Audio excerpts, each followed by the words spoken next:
Nnamdi Kanu, the supreme leader of IPOB, has a lot of fake people around him. You see that his capture, the guy was betrayed. What happened to his security? Let's talk like people where get brain, where be intellectuals. What happened to the man's security? What happened to his security? What happened to the guys that are supposed to tip him off if anything like this is supposed to happen to him? What happened to them? Where were they? Where were the security, the guys who were supposed to tip off Nnamdi Kanu and say, tell him, look, oh, the secret service is after you?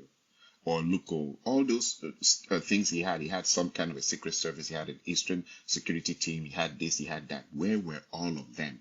That they should capture him like they capture just anybody. There are some people in this world that in trying to capture them, a lot of people will die in the process. There are some people in this world that in trying to capture them, the damage will be so great even to that place, that hotel room or wherever, that place would come down. How could it be that the person who is trying to lead a major ethnic group, in fact, the southern Nigeria to freedom, was just captured like a normal human being, like anyhow person? How could that have happened? And I'm going to tell you now that the only way those kind of things happen is when there's betrayal. Believe you me, that guy has been betrayed in a massive way. The betrayal is massive. And I know that a lot of you will say, oh, this guy don't begin to talk, they run him out. No, it's not about running his mouth. You guys think now, you think it's like the victory of the Nigerian Secret Service to just capture the guy. Nigerian Secret Service just capture the guy. No. The guy has been betrayed. Big time. And you know what? A lot of people around Nnamdi Kanu are fake. Even now that has been betrayed, have you seen the silence? Nobody's. How many people have really come forward in an attempt to create a ruckus that could lead to at least the foreign powers and a lot of other groups noticing his capture? People are quiet. People are quiet because a lot of people around him have.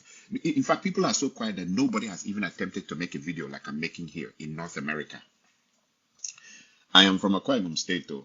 When I was making videos on behalf of IPOB and all that stuff, I was the only person making videos in North America. Of the millions of Igbo people here, nobody will come forward to make a video because he doesn't want his face to be seen. The person that is in charge of media in charge of media for IPOB, it resides in Houston, Texas. Do you know the person's name? Have you seen any publication by the person? I mean, in charge of media. You know what? To me, if you're in charge of media, you should be the one that should arrange for Nnamdi Kanu to talk to BBC. You should be the one that arranged for him to talk to CNN. You should make so much noise. Media should be the guys that make so much noise that the whole world gets tired of hearing the case. Media should be the ones that will make sure that IPOB is advertised on Times International, is advertised in Newsweek, is advertised in Black Entertainment magazine. Media has a lot of work to do, especially when you're trying to create a country. But this media was very, very quiet. Why? Because a lot of people, mark my video, this is one of the hardest videos I ever made. A lot of people around Nnamdi Kanu are fake. Me, they talked to, they said he's not Igbo. They did everything to make sure that guy doesn't work with me. Even at some point, people came and deceived me and said that the Supreme Commander has ordered you to stop making videos.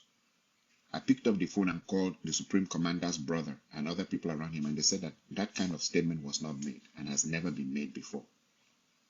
Someone went and told and said the Supreme Commander has told you to stop making. Someone in Dallas, Texas, lied to me and said that to me. I didn't know what to say. When I stopped, the person who told me this was of a higher rank. So when they told me to stop making videos, I stopped making videos for so many months. I just sat down there. Then one day, someone called me from Dubai and said to me, why are you not making videos about Biafra anymore?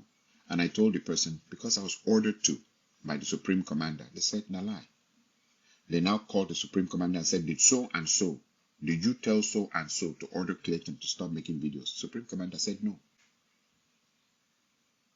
That's when I knew what IPOB is about. A lot of people in IPOB, Namauto, They are looking for position inside IPOB. But when it comes to moments like this, you will never see anything like a video from them. You will never see anything to show that they know that there is a problem. You won't see anything. They want position. They want to be in charge of IPOB Houston, in charge of IPOB in Chicago. They want to be in charge of just like Nigeria. They want to be in charge of IPOB in Atlanta or in London, or they want to be treasurer. They're the ones collecting all this money. All this money. They're collecting money and issuing receipts. Here in Houston, there were more than 5 people collecting money, claiming they're a treasurer at the same time. There is a lot of things going on, but the problem is the betrayal of that. Do you know that the way I see that guy, he's fighting by himself? Oh. The people around him, forget it. I'm waiting for IPOB to issue an official statement on this issue. They're quiet. I know a lot of you, because a lot of you have been brainwashed and programmed. You say, oh, you don't talk anyhow. You don't give your statements anyhow so that they may not know. I've heard a lot of that. And that comes from bad advice. Bad advice. Bad advice. Real bad advice. I've heard a lot of the brainwashing. Oh, you don't say this. You don't say that. You keep quiet. You stay like that. You do this. Inside that silence, who is making a move? Nobody. I've really spent a lot of time in IPOB, and I've studied IPOB, and what I've seen, I am so sorry for Nnamdi Kanu. He's alone. That guy is fighting alone. That guy is by himself. He has been betrayed. See, for somebody of his level to be picked up that way, it would have been better if he was just a normal civilian and they pick a normal civilian like that. For someone of his level to be picked up in that manner, that guy is by himself. Oh. He has no security, he had nothing. In fact, it was God that was with him. And I pray that the God who helped him to create such a movement will also help him to be released. But when it comes to those who are around him, they're fake. A lot of the people around Nnamdi Kanu are fake. I'm talking as an Akwa Ibom man who penetrated the system and was part of the system and wanted to be in a struggle that I thought was going to save the whole of southern Nigeria. A lot of the people around Nnamdi Kanu, all they're looking for is money or position. A lot of them are fake. Mark my words, I'm putting this on social media today. My name is Clayton Udo. Platinum Noah Chineke. One of the biggest video guys when it came to talking about Biafra. I would talk about Biafra passionately and be the only person in North America, the whole North American continent, nobody would release a video. But they all are in support of Biafra. If you cannot stick your neck out for a struggle, you cannot stick your neck out for a struggle, then what's the use of that struggle? How can a struggle survive when you are not ready to identify with the struggle? You don't want anybody in the world to know you're part of the struggle. You are a secret follower. Which struggle have you seen that secret followers? If you have a struggle and 90% of the struggle people are all secret followers, how can that struggle succeed? If everybody were they in charge of, except the people in Nigeria that will come out and hold flags and run around on the streets and get shot. But I'm talking about the United States. I'm talking about London. I'm talking about China. I'm talking about the guys, they are secret followers. They don't want anybody to see them on social media. They don't want anybody to know their name. If there's a crowd marching, they'll go out with a crowd, because how can you identify everybody in the crowd? See, all this big sense, it comes back to bite us. So big sense, it always comes back to bite us. That big sense where you too sabi, you too know, it always comes back to bite us in the end. It will always come back to destroy our lives. Too much of sense, you too know. In the end, the Supreme Commander Nnamdi Kanu shouldn't have been picked up that way. My theory, call it a conspiracy theory, call it whatever you want to call it, that he's been betrayed from the inside. And the betrayal is massive. That his movements were known, that they could pick him in transit. It wasn't like he was in one place when they picked him. He was in a move. He was moving. He was moving from one place to the other, and somewhere in transit he was picked up. And people are now saying, you see, weak people do weak, stupid things. We should boycott Kenyan Airlines. What has Kenyan Airlines got to do with it? What has Kenyan Airlines got to do with it? How was it that his inner circle couldn't explain to him in Kenya that he was being tracked? When you see stupid, and they say all the Igbo liars of Nigeria are saying they should ban Kenyan Airlines. When you see stupid people do stupid things, what has Kenyan Airlines got to do with it? Airlines is just like we ban bus because they've been put person inside bus, carry and go prison. We don't ban that bus. Nobody should enter that bus anymore. Forget that it's an airline or it's an airplane. It's just a mode of transportation. It's just a mode of transportation. And please pass this video around to those Igbo lawyers or whatever they claim they are, saying that we should ban Kenyan Airlines. That's stupid. They're technically stupid. Their stupidity is very great. It's very big. It's very, very huge. Their stupidness is very wide and very, very massive. What do you mean by they have to ban Kenyan? It has nothing to do with Kenyan Airlines. The question everybody should ask is, who betrayed him from inside? That's the question everybody should ask. Who leaked his movements? Where he was moving from where to where? Who is the guy that leaked it and got money? That's the question people should ask. Because his movements is supposed to be top secret. When mumus are involved in operations, they will look at other stupid things. They won't ask the main question. The person who has betrayed him is on the loose. That person shouldn't be allowed to escape. Because that person is the worst. That is the worst thing that can happen to Igbo people. The person who leaked his movements are never. I'm going to tell you something as an insider who has been involved and listening to what goes on. His movements are never ever released to anybody on earth. His movements are top secret. In fact, none of you in this forum, including me, knows the itinerary of his movements. How was it leaked? How was his movements leaked? And most of the time when he moves, he doesn't move with his own name. He uses an alias. He uses another name to move around from place to place. He uses an alias. How was it leaked? How was he identified? Than betrayal. Because he always has a group around him. Who in that group betrayed him? Is the question we should ask today. Not ban Kenyan Airlines and ban this and talk shit. Listen, let me explain another thing to you that is very, very interesting. I've heard two things in the last few months or few weeks, I might say. First, there are a lot of people who say, and it's good they captured him because he used to stay in America and tell us to go and do things and we get killed. Look, you see this thing they call freedom. You see this thing that they call emancipation. You see this thing that you're looking for jobs and you can't find jobs. You see this thing that we're talking about in life. If you won't do it, nobody will do it for you.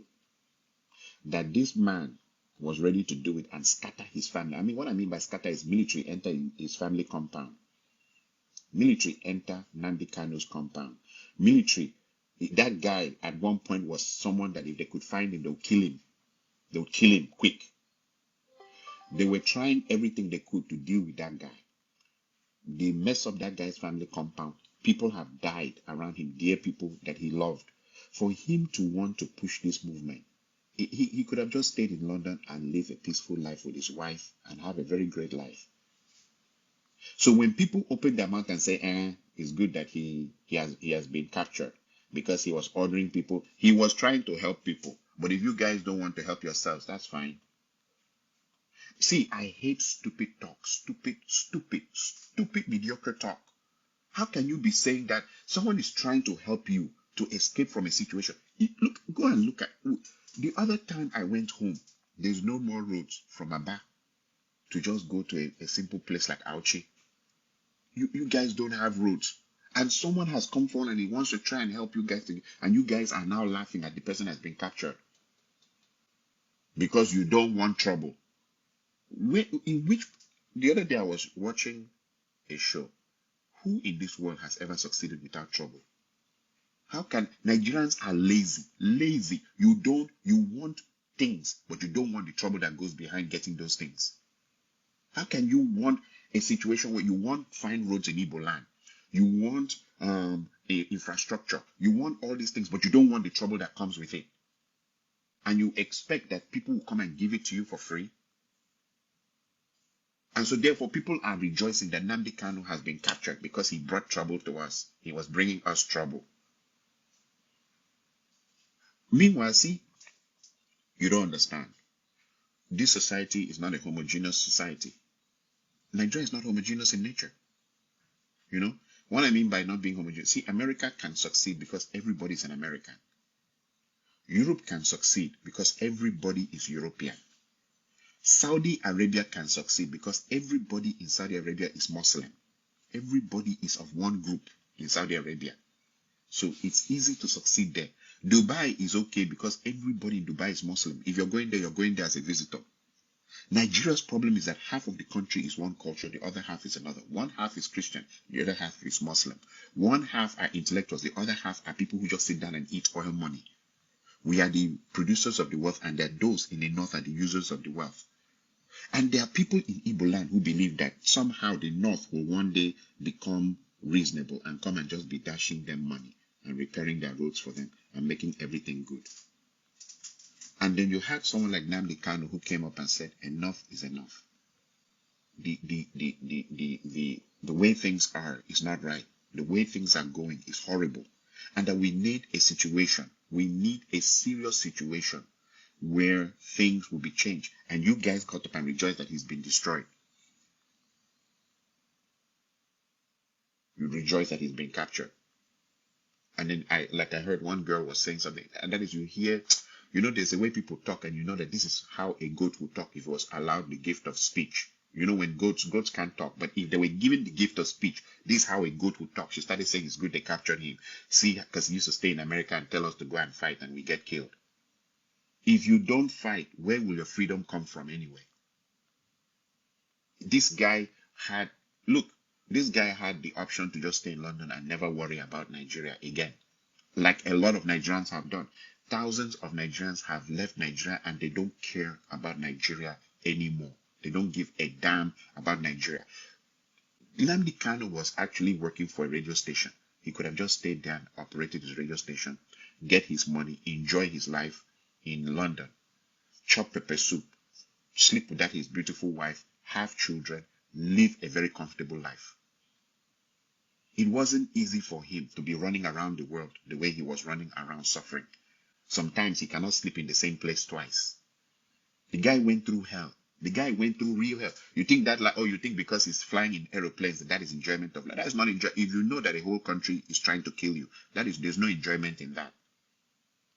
And then people with strong heart to open their mouth and say that it's good they captured him, that he almost made us to have problems like war and this and this and that.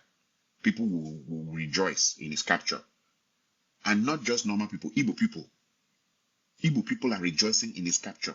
The person who was trying to fight for them.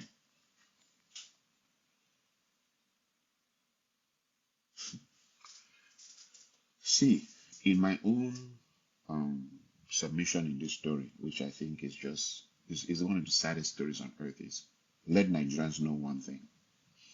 Yes, you guys did a demonstration.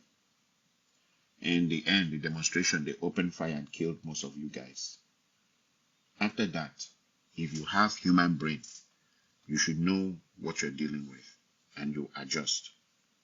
I'm not giving you any suggestions of what to do, but you should adjust and know what you're dealing with. Can you guys even picture a Nigeria after Buhari, where it's going to? Can you guys picture it? If I called any of you here to come out on this show and tell me the Nigeria after Buhari, what they're trying to install after Buhari, can you guys picture it? Can you guys picture what's going to happen in Nigeria after Buhari? If we, for example, right now, 3% of the oil allocation is being put in special bank accounts by Buhari, where is that money going to? Meanwhile, what do they call it? What's the name of that place?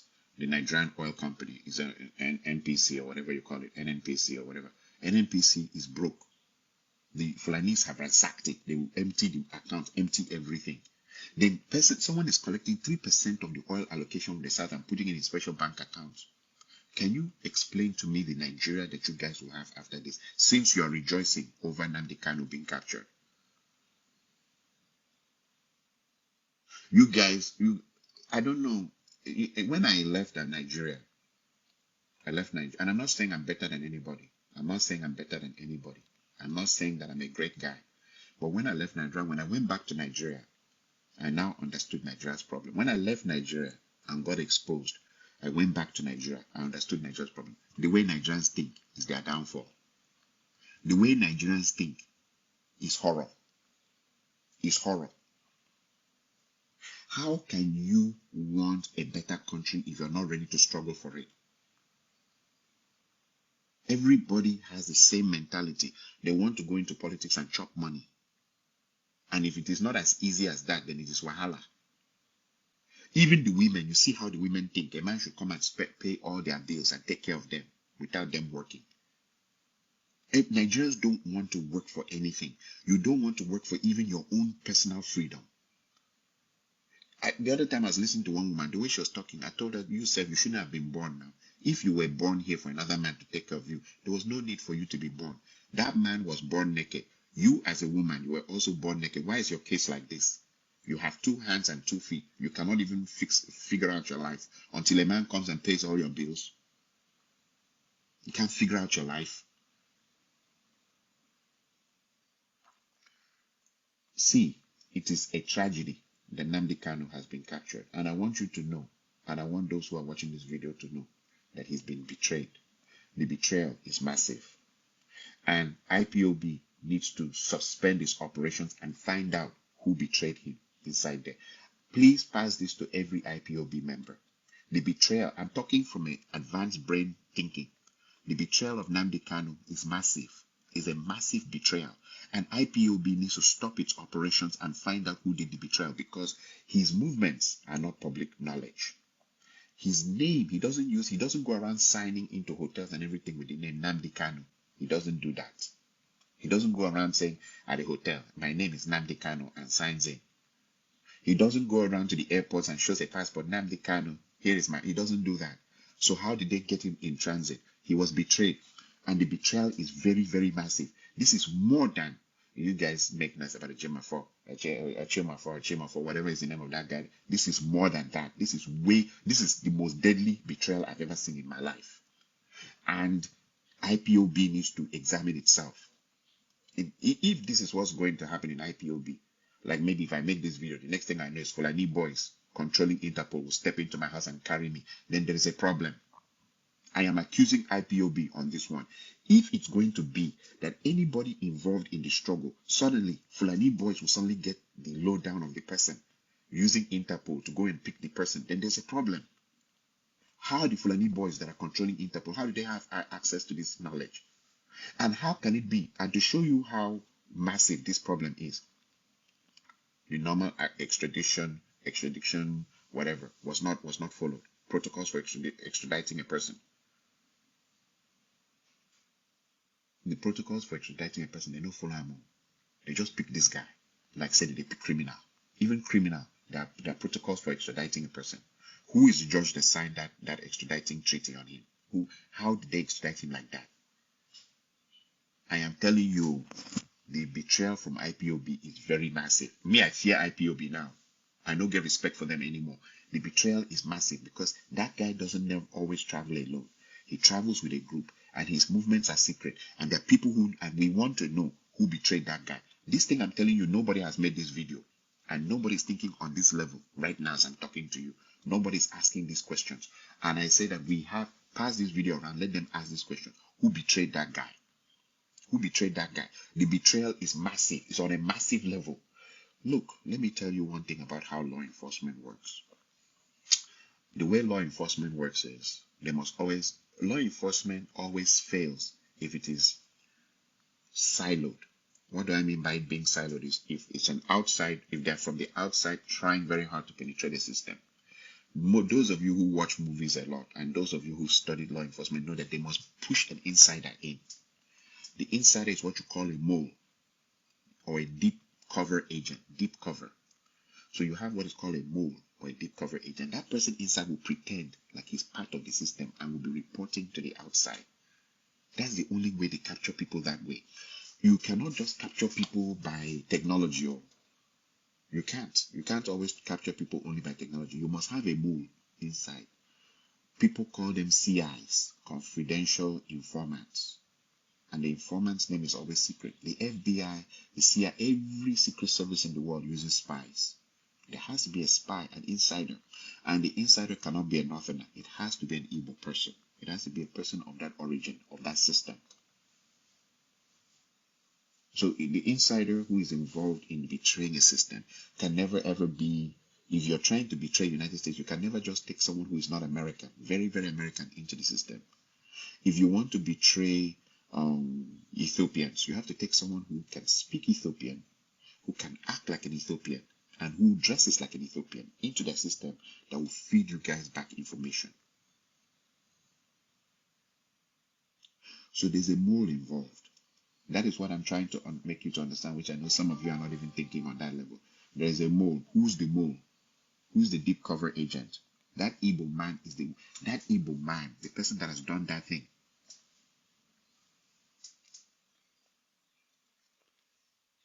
Pass this video around for everybody. That deep cover agent, that Igbo man, that Igbo person, that deep cover agent, that person that is inside, he's inside the inner circle of Nnamdi Kanu, is the one that has betrayed Nnamdi Kanu for him to be captured like that. I'm telling you, people who of the level don't get captured like that though. There was one time, I don't know if you guys remember, is it Slobodan Milosevic? Slobodan Milosevic, he was the same kind, he was the equivalent of Nnamdi Kanu for, I think, Bosnia-Herzegovina or something like that in those days during when Clinton was president. Was it Bosnia-Herzegovina, one of these places? So there was this guy called Slobodan Milosevic. American forces combined with native forces to go and capture him like that. What happened? They fought all night. You don't forget the guy. In fact, they called in air support. I remember as a young man watching the video of that thing, it was blood. I said, how can someone survive in this compound? And the funny part of the story is that Slobodan wasn't captured that day. But the kind of shelling and fire where they fired that day, it was beyond me. I was like, Jesus Christ, is this for one man? They opened fire, they keep people died real good. People died. They couldn't capture Slobodan Milosevic. But see how they just pick Nnamdi like say no be. They pick her like small boy. They pick Nnamdi. His betrayal. Trust me. The betrayal is massive. I will end this video here because you've got the message. He's been betrayed. I would really like to know the Igbo man that did that thing. The insider, inside IPOB that did that thing. I would really like to know that person. Because that kind of betrayal is beyond understanding. Thank you for watching.